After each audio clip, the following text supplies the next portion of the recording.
Olá, saudações, salute a tutti, salam! Sejam bem-vindas, sejam bem-vindos, sou Leonardo Magalhães e vocês estão no canal que dá dicas de leitura. E aqui leituras sobre história das religiões, literatura e religião, filosofia e religião, etc. Tá bom? Ok, então vamos falar hoje de cultura islâmica, civilização islâmica, o Islã, tá? Então já dei umas dicas aí de leitura sobre o Corão, tá? As obras, tá? A ápice da cultura islâmica, né?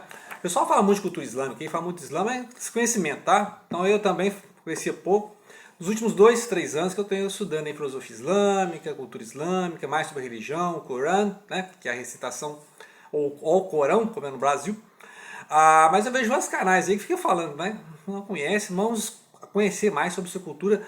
Já falei uma coisa bem básica, bem psicoplégica, bem didática, é essa coleção aqui, ó, livro tá, do Islã, tem um da Bíblia também que eu já falei.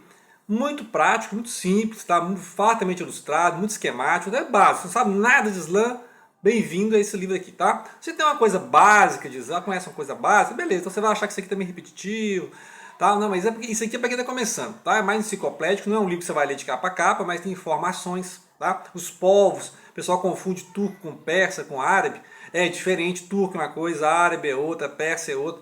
Hoje nós vamos falar de poesia persa e árabe, poesia que é escrita com caracteres árabes, mas com a fonética persa, né? A língua persa não é a língua árabe. A gente vai ver isso hoje, tá? Você vai conhecer isso aonde? Aqui, tá? Só confunde tudo, acha que turco é árabe, etc. Não é, tá? Então você vai conhecer o que é a civilização islâmica, que além da religião é uma civilização, tá bom? Construiu-se toda uma forma de pensar, de grafia, de escrita, de arquitetura, tá? Isso aqui vai falar isso aqui. Para quem começar alguma coisa sobre Mil e Uma Noites, tá? Tem aqueles volumes lá. Já falei em alguns vídeos anteriores, eu vou até deixar na descrição aí. Livros que são até mais densos, tá? Você não sabe nada de Mil e Uma Noites, tá? Sherazade contando isso aqui, ó. Tá? O Feregulá fez contos árabes. Então isso aqui é bem básico. Vai ter aquelas histórias bem básicas, né? O Simbal Marujo, né? O Aladim, a Lâmpada Maravilhosa, o Alibaba, 50 ladrões, etc. Tá bom? Árvore de César, então... é bem simplificado, tá? Bem básico mesmo. Isso aqui é infanto juvenil, tá? Infanto juvenil. Mas tem as coleções, que é o Galland, né? Lá no século XVIII fez a tradução das Mil e Uma Noites, que são vários contos árabes, né? Obviamente persas e indianos também, ali onde é Afeganistão, Paquistão, tá? Então, ali no ápice dessa cultura, em Bagdá, né? A Casa da Sabedoria, 1000 depois de Cristo, né? Então começaram a coletar essas histórias que estavam ali circulando, né? De boca em boca, tá? A literatura antes era oral, a literatura era falada, tá? O pessoal se reunia e contava essas histórias. Depois que teve essa necessidade de reunir as histórias, tá bom? Então, Mil e Uma Noites. Essa é uma edição bem básica, tá? Então, depois eu posso dar uma dica da edição mais completa, tá? Mais encorpada. Isso aqui é um resumão, tá? Um resumão da obra. E nós vamos falar então de literatura persa, literatura depois do Islã, tá? Literatura persa depois do Islã, que foi para a Pérsia ali, né? Logo depois, né? Da primeira expansão do Islã, que foi para o lado da Pérsia e foi para o lado norte da África, passando pela Palestina, etc. Tá bom? Então o Goethe, né, que é um grande literato alemão, fez essa contribuição que é o Divã Oriental, Ocidental, Ocidental, Oriental, que é um diálogo justamente da literatura alemã, né, assim, língua alemã, com a literatura árabe e persa. Tá? Então o Rafiz, é um grande escritor, um grande poeta lá da civilização persa, e aí o Goethe está fazendo homenagem a ele, e vai ao mesmo tempo contar com toda essa cultura, né? Vários poemas falam da cultura, né? Falam da Hégira, né? da fuga do profeta Muhammad de Meca para Medina. Medina se tornou Medina por causa do profeta, né? E aí vai contando aqui a influência desses poetas sobre o sufi, ou sufista, ou sufismo, tá? Já falamos também sobre os sufis, aqui as escolas do sufi, então já falei tudo isso básico aí, tá? Isso aqui já é um outro nível, então se você já conhece o que é sufismo, já ouviu falar, tá? Então é uma poesia mais mística e um grande mártir do sufismo é o Al-Alaj. Al-Alaj é aquele que fala assim, eu sou a verdade, tá? Não é, a verdade é um dos nomes, um dos atributos de Deus, Allah, né? Então ele é Deus? Não, ele não quis dizer isso. Ele quis dizer que ele se esvaziou do ego a ponto de se tornar um com a divindade, por exemplo. Tá? Que é o conceito, por exemplo, de Paulo, apóstolo Paulo, quando fala que Cristo vive em mim. Tá? É por isso, ele se esvaziou do ego a ponto de receber Cristo. Assim como Cristo também se esvaziou, né? E aí ele foi preenchido pelo Espírito Santo, por exemplo. Tá? Tem essa questão bem mais mística, né? Bem mais mística, que tem no cristianismo e também tem. Então, e outra coisa, Jesus é muito respeitado no Sufi, tá? Então é um elemento mais místico que tem dentro do Islã. E o Islã tem várias correntes, tem o Sunni, tem o Shia, né, que é o xiita e tal. E aí ele vai falar que na segunda parte, que a primeira parte ele faz poemas baseados nessa tradição, né, da Ghazal, né, Ghazal, que é uma forma de poesia em dois, são dois, os dísticos, né, são dois versos, tá, rimados, então tem uma forma de escrever. Assim como o haikai é uma forma, essa também é uma forma muito usada pelos persas, pelos árabes. Tá? E vai falar de vários outros escritores, né?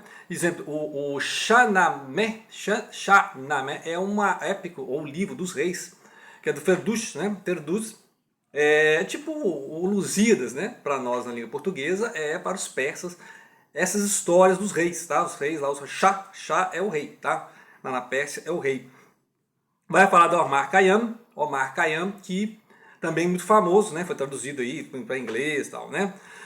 Depois dele você tem o Atar, a linguagem dos pássaros, tá? O Atar é a linguagem dos pássaros, bem místico também, os vales, né? Os 7 vales e tal, que os pássaros têm que atravessar na sua jornada espiritual, depois descobrem que eles são quem eles estão procurando, tá? Você tem o Saad também, várias parábolas, né? Várias alegorias. O Saadi, tá? Você tem o Rumi, né? Muito famoso, o Rumi também que inspirou os derviches, a dança mística, né? Que giro do cosmo e tal. E o Rumi tem essas poesias de amor, né? Interessantes essas poesias de união mística, que vai lembrar muito Cantares do Salomão, né? Cântico dos Cânticos, que são poesias místicas, eróticas, tudo assim, né? Nesse nível aí do encontro da alma com o seu amado, né? Que é a divindade no caso, tá? Então, e o próprio Rafés, né, que é completando essa lista, que é uma lista imensa da farta literatura persa, tá? Muita coisa a ser dita. E aí, o Rafés, que também é uma época do Dante, tá? Século XIV, mesma época do Dante, está escrevendo lá o inferno, o purgatório, o paraíso. A gente tem a obra do Rafés, que é essa literatura também muito dada ao místico, muito dada ao erótico, mas é uma questão mais esotérica, podemos dizer assim, né? A união com o amado é a união da alma, até acontecer o fenômeno do Fana. O Fana é a extinção do ego, tá? Tipo alcançar o Nirvana, né? Ele atinge o ego e ele desvazia o ego e ele atinge a divindade, tá? É nesse sentido mais místico. E vários poetas passaram a se identificar com isso, vários poetas se tornaram sufi, né?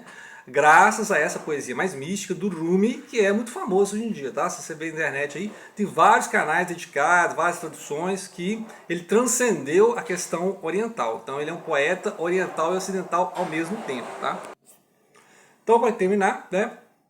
Essa é bela edição bilíngue, né, do Daniel Martinez. Então ele traduz a primeira parte, a segunda parte o Goethe explicando, né, toda essa cultura que eu fiz um resumão aqui, né. Então, ou seja, o Goethe, além de fazer toda uma poética baseada no cânone, né, podemos dizer oriental, ele ainda explica, né, todas as questões culturais, as formas de escrever poesia. Então eu acho importante que ele faça essa introdução, esse diálogo, né, importantíssimo do Ocidente entender o Oriente. Tá? Então na época do Goethe, né, nem tinha do Schopenhauer estudando a cultura budista não. Tá? Isso aqui é a cultura ainda Sufi, a cultura persa, a cultura árabe, a cultura indiana. Tá? Depois é que no século XIX e XX, esse interesse pela cultura budista, depois hinduísta, e aí a procura pelos gurus, né, o pessoal Hare Krishna no século XX, por exemplo. Tá? Então, toda essa questão oriental, que sempre foi um deslumbre, né, foi sempre uma atração, um fascínio oriental na cultura ocidental, né, a cultura ocidental estava cansada de si mesmo, então vamos olhar para o Oriente. Então já começou aqui, tá, nessa época do iluminismo, pós-iluminismo, século XVIII, XIX, então de conhecer essas culturas, ainda mais depois que o Império Britânico foi lá para a Índia, né, então começou a conhecer todas aquelas religiões que tem na Índia, um monte de religião.